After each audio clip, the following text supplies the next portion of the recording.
good. That's right. Now, this is the first time that you're offering laminate Benedettos. Mm-hmm.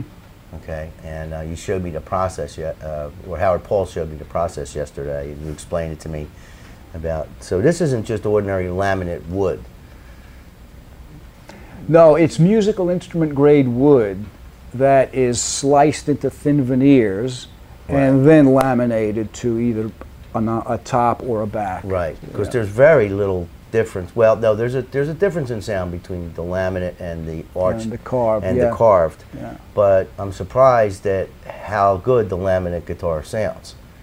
Well, a lot of thought went into that. You know, because like if I played those guitars and I didn't know it was a laminate, or I didn't play a carved top guitar like right after it, I wouldn't know. That's good. You know what I mean? Quite a compliment. I mean, it's a real high quality laminate guitar because, you know, it's just, you know, it's like, wow. You know, I have to keep asking, is this a laminate or is this a carved top, you know? So, I mean, I think that's, I mean, I was blown away by that. And also, you know, the way everything is all set up here, and it kind of gives you a lot of freedom to, you know, spend your time on, you know, making what you want to make. Making espresso. Making espresso, eating good food, Yeah. you know. But now, how is this different than when you kind of almost had this similar thing at Fender? How is this different? Well, the biggest difference is I'm here 7 days a week, day and night almost. Right. Whereas when I was with Fender, I had to commute from Florida to California to their main facility, and I was there for only 1 week of every month, which was adequate time to train a small team and stay on top of things and inspect guitars and so on. And it was really a nice arrangement.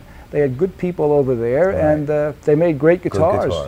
This is just that much nicer because here, this is like I'm here, I'm home. I have all my stuff around me all the time, and the guys I trained one day are going to be there tomorrow. I could follow up right away. It's more exciting. It's a lot more fun. More control over. More control. Yeah. Yeah. So, do you miss like working by yourself? No, to tell you the truth, I don't. Well, I work by myself a lot. Right. I'm here Saturdays and Sundays. Nobody's around. The doors are locked. The phone may ring. I don't know. I couldn't tell you for sure. If it is, I ignore it. Right. And I work. I do what I do, and I enjoy it. Yeah. So. And I enjoy the involvement with the employees that we have. Right. They're young, passionate about what they do. Right. Work very hard. Yeah. And they just love it. We were talking like when I first met you. I came to your house in Pennsylvania. Pennsylvania. Poconos, yeah. And you had a 6-string Benedetto guitar that was yours. And you had said to me, you know, here, you play this guitar and tell me what you like. You don't like it, we'll modify it for you. And I remember I played like 3 chords, and I said, I like this one. And I left with your guitar, That's right. But then you were telling me that you get a lot of feedback from the musicians that play, you know, your guitars. You know, so has that, like, over the years? I mean, you've been, is it 40 years now? 40 years, yeah. Anniversary, right, coming up? Or did it pass? Yeah, it passed. It was passed. 40, Okay. 40 so years. over that time, from the feedback from the players that played, you know, Benedetto guitars, did it change maybe the way you made something 20 years ago as the way you do it now?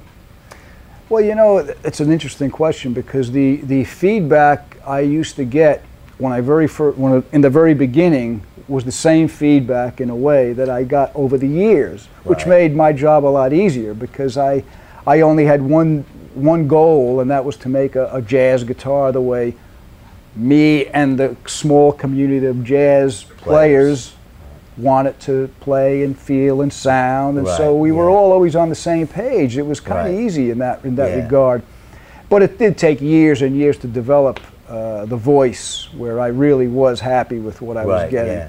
I mean, they all. I mean, I can tell a carved top Benedetto I can pick it out. It has, it does have a unique voice, and you know, now I'm also seeing that the laminates also have that too. That's good. You know, that's what I was hoping for. They have, they still have. I can still know that it's a Benedetto. You know, and the feel of the guitar is just important as how it sounds, right? Critical, critical. There are little subtleties that I used to do on the neck that really it's nothing you can write down. It's little subtleties on shaping the neck. You could take your measurements, mathematically everything could be by the book, so to speak. Right. And then you take it a little further because you're shaving off a little wood here or a little more there, or you're shaping the heel a little bit differently. Little things that a player will make the player more comfortable, more at home with that instrument, and yet it's kind of an intangible. You can't say, well, here's a list of things, this is why you're comfortable on that neck. You know, what I find sometimes if I talk to guitar players, it's like if they like a neck, we're talking about feel now, they really, I wouldn't know, like, why, like if you ask me, how come you like this one better than the other one? You don't know, right? I don't know. I would say, feels better. Yeah. You know? So, I mean, that's not helping you any. Well, it does. I mean, it reinforces the way I always approached it, which was always by feel. When people used to order a neck, a 1 11/16 wide nut, or a 1 3/4 wide nut, I never measured it. I just cut it because I knew that 1 3/4 was that, and 1 11/16 was like that. So, and then later on in years, I began to realize, especially when I wrote the book. When I wrote the book, I had to start writing down all these numbers because I had to present the reader with documentation and facts. And that's when I started measuring. Right. I remember. Remember that story? Yeah. Yeah, I remember seeing. I think it was a video of you doing a clinic or something, or showing a bunch of guys, and it was like fitting the neck or something like this. And you said this is you drew the line. And this is like you said, this is 1 3/4, like that. But he drew the line, and I think you actually made the cut, or right before you made the cut, you measured it after. You know, he said, "Oh yeah, see, I'm right." so you know 1 3/4 and 1 11/16. Yeah, it was all in the field. You know what a narrow neck should be, and you know what a wide neck should be. Just happens to be that math, but I didn't think in terms of math. Right. So and the player doesn't think in terms of math either. It's all feel. Right. Okay. So, but I was amazed that you were able to do it and then measure it afterwards. But so you really didn't need to measure it afterwards. You just did it measured it for the video. For the video. Yeah. Right. So I'll never forget that. That always cracked me up. How you know? Well, I guess you do something that long. I guess you get to know. Well, I mean, you know, if someone had to analyze a tune you were playing, or you had to analyze it, you'd play it, and then you have to think back. Well, what did I do, and why did I do that? Well, here's what I did. Of course. Right. Right. Yeah.